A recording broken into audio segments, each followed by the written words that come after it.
sir. Yeah, good afternoon, madam. Yeah, may we meet you? My name is LIASU, a bona fide Lagosian and an indigene of Lagos Island. I'm a chartered accountant by profession, and I've been very privileged to be assisted by Asiwaju Tinubu. Yeah, this is my Asiwaju story. We would like you to tell us about Asiwaju. Who is Asiwaju?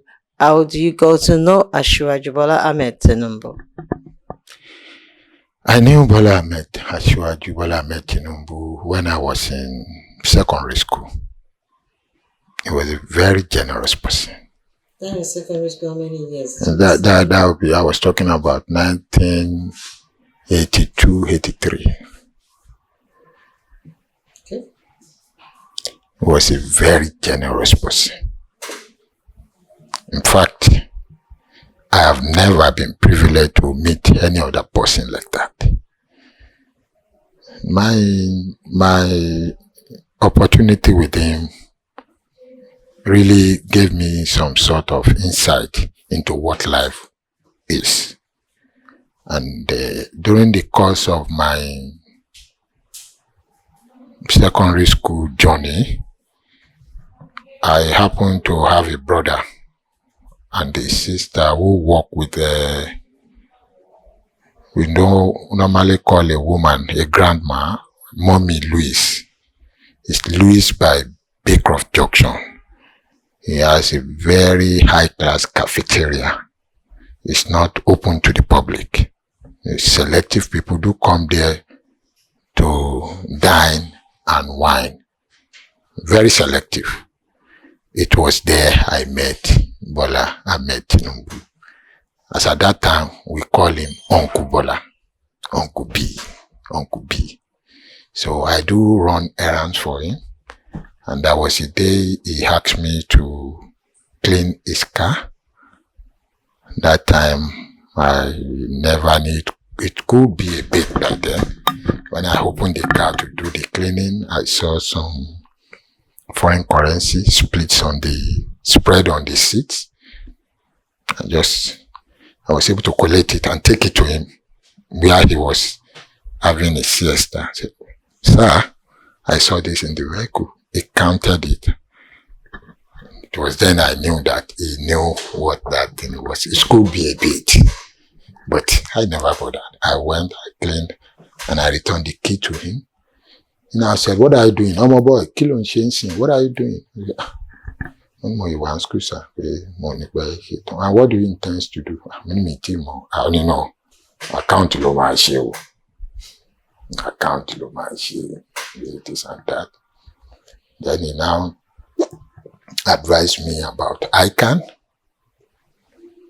He equally paid for my lessons fees, tuition fees, and everything since then. And he has been very wonderful in my life. Ever since then. Ever since then. He never stopped assisting. And you didn't know him from nowhere before he started assisting you? Never. Never. In fact, it was not even him I went there to meet. I was sent on errand by late Dr. Tajuddin Abari. That was like cousins to me. So he also normally goes there to eat and relax with them. It was he I went to deliver a message to before I met him. And he was a very wonderful person. Ever since then. Ever since then. Sir, Asiwaju has been a potential for people, even in Nigeria, not in Lagos. How did you see the character of Asiwaju to people? Because he's so generous. I want you to enlighten us about the generous. The generosity aspect of Asiwaju is not as unique as his ability and vision to unleash the talent in you. Because once he sees you, he had interactions with you, he will be able to gauge, he was able to gauge what your potential could be. And he is always and ever unwilling, ready to help and assist to realize that potential. So it's not only you that he has. Yeah. I think he has so many people that he has. Of course. In my area, he helped a lot of people. Being Asiwaju, you're still on Asiwaju Story, being Asiwaju, when he was the governor of Lagos State, can you even enlighten us most of the things he has done?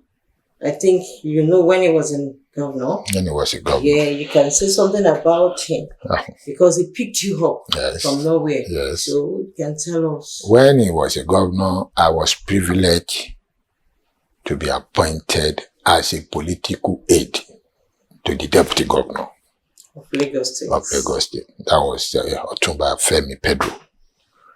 And he's still alive? Yeah, still alive. Very much alive. And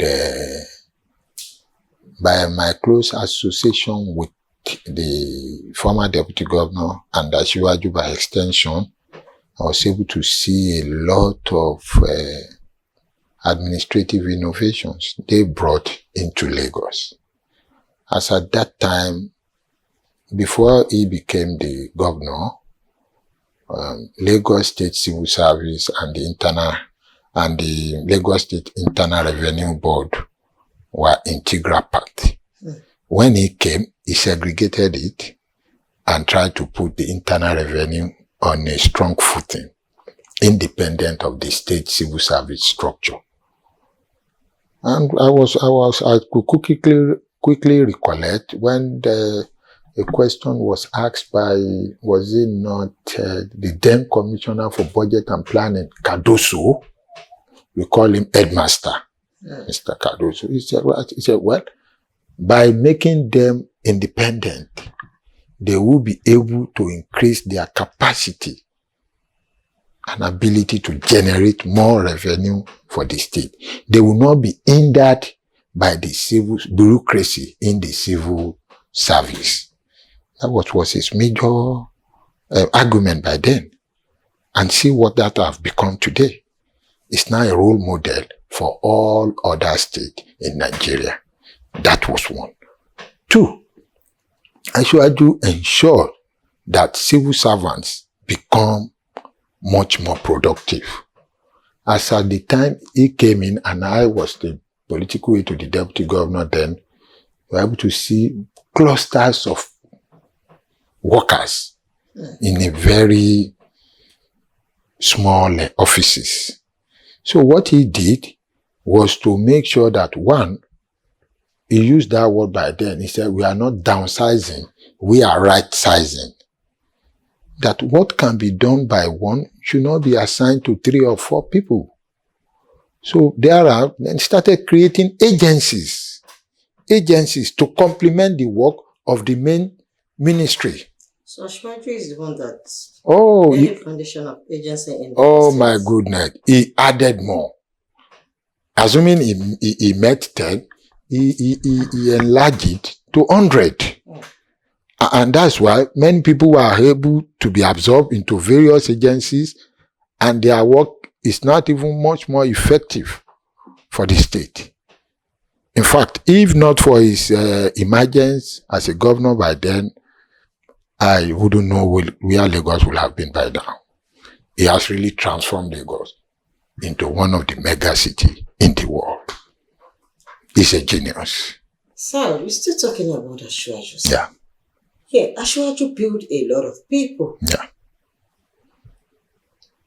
Why do we now have most of the people Asiwaju built? Why are they not doing the same way Asiwaju is doing? That's a very big question. And what I can say to that is that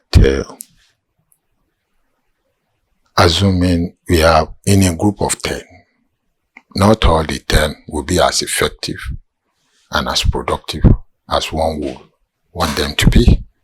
But one thing I know is that majority of the people that went through Asiwaju School of Thought, 80 to 90% of them were very, very productive.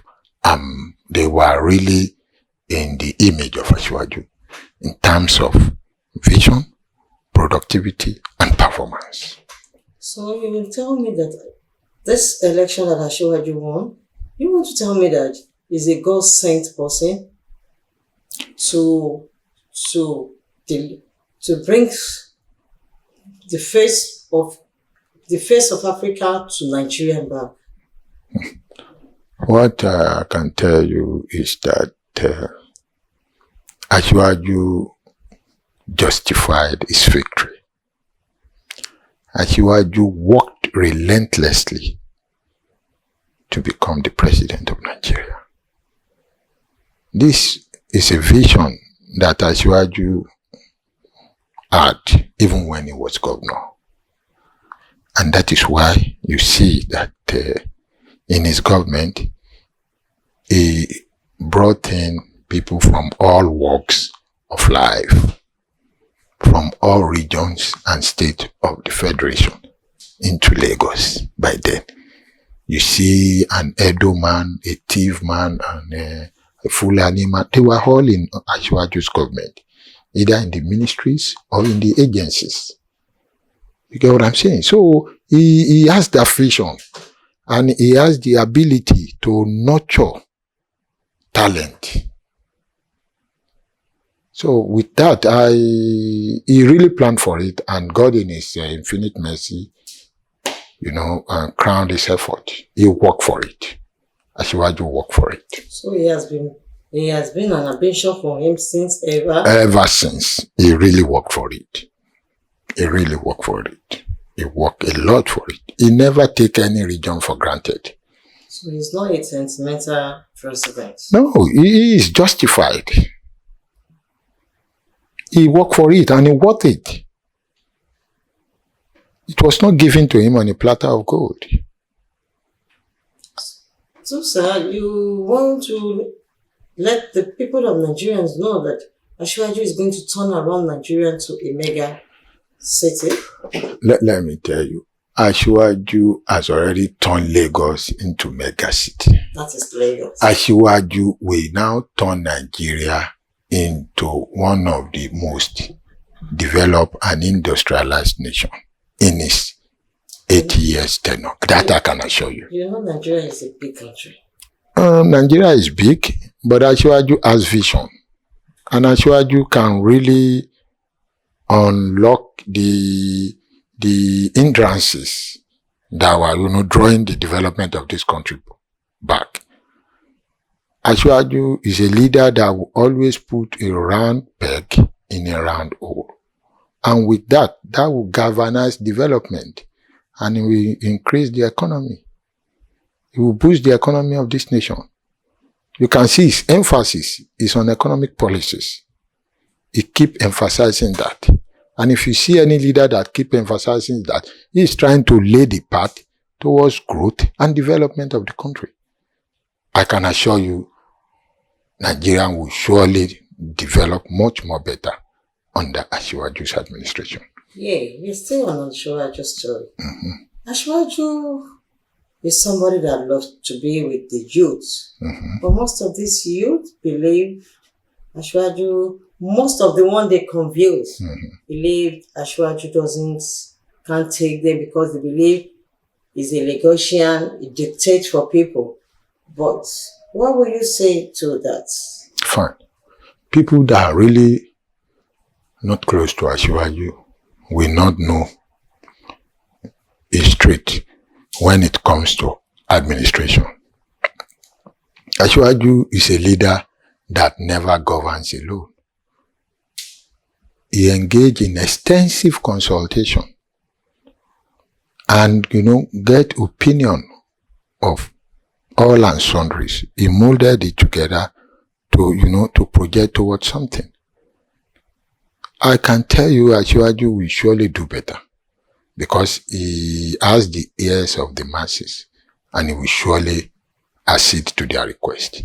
That was why when he was in his acceptance speech, when he was declared the president-elect, You can say he said it loud and clear that he heard the voices of the youth loud and clear, and he will surely respond appropriately. Let's wait and see. You are assuring me that the youth of Nigeria will enjoy the democracy of Asiwaju. Oh my goodness. Asiwaju will surely turn most of them into assets, both social assets and economic assets for the country. Because it will create an ample of opportunities for everybody to galvanize their potentials and let them become whosoever they wish to become. So it shows that most of the youth will be in the cabinet of Asiwaju Bola. Of course, yes. He will engage most of them. He will engage most of them in a productive manner.